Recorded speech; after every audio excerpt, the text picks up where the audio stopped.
local food bank and a homeless shelter in Winnipeg. And addictions is something we deal with on a daily basis. And I'd like to know your thoughts on legalizing marijuana.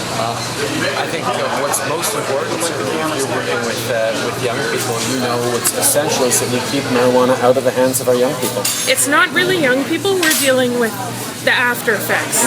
30, 40, 50 years old who have lost their life due to addictions. Yeah. Well, listen, addictions are a problem, whether it be alcohol, whether it be nicotine. Marijuana is actually less addictive than many others, but it's not a health food supplement. And my concern is that right now we have a war on drugs that isn't working. We're funneling billions of dollars into criminal organizations and gangs. We're funneling, we're having our kids access pot easier than they're accessing alcohol. And we need to realize that the current prohibition just isn't working. And if we actually start controlling it and regulating it and investing in the kind of research and public education that we can actually keep people a lot safer in their choices.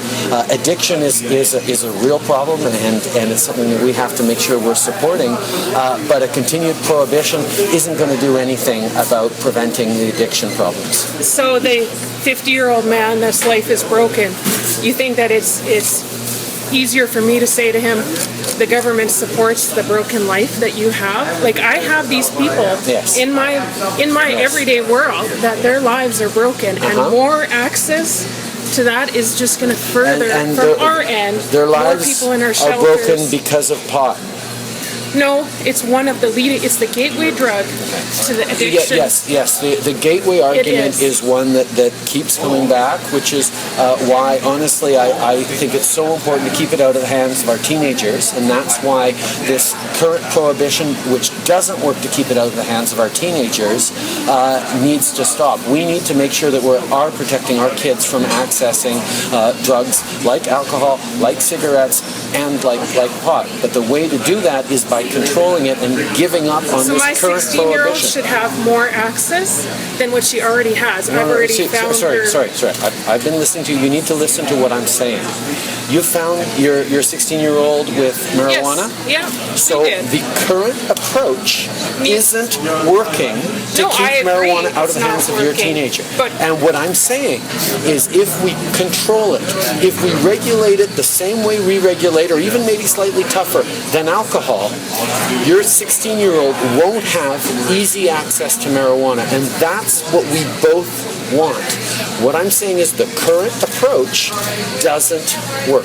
So an approach like alcohol would be the way alcohol is monitored would be a better approach. It would be a much better approach. She's also drinking alcohol. Okay, well that's being provided to her by people who are above age, who are then getting that alcohol and giving it to her at the gravel pits here in town. Well, that sounds like it's an issue that goes beyond just access. It has to do with community, with peers, with parenting, and these are things that we do need to focus on as well. But the fact is that the fact that your 16-year-old has easy access to marijuana right now means that the current approach is not protecting her from marijuana. And I respect tremendously the work you've done with addiction, and we need to do more work on helping people through addiction.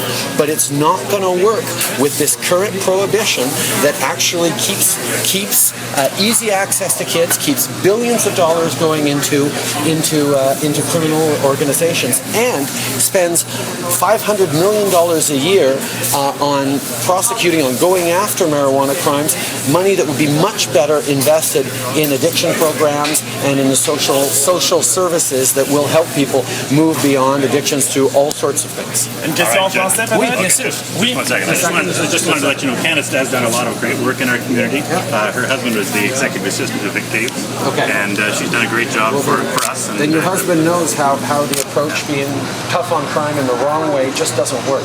Yeah, but my goal, my stuff is working with the needy and the poverty and the homeless in our community. And that's what we need to do. We need a government that's much more generous and much more engaged, much more supportive of community organizations than this current government is, and I'm proud to be able to encourage you for that.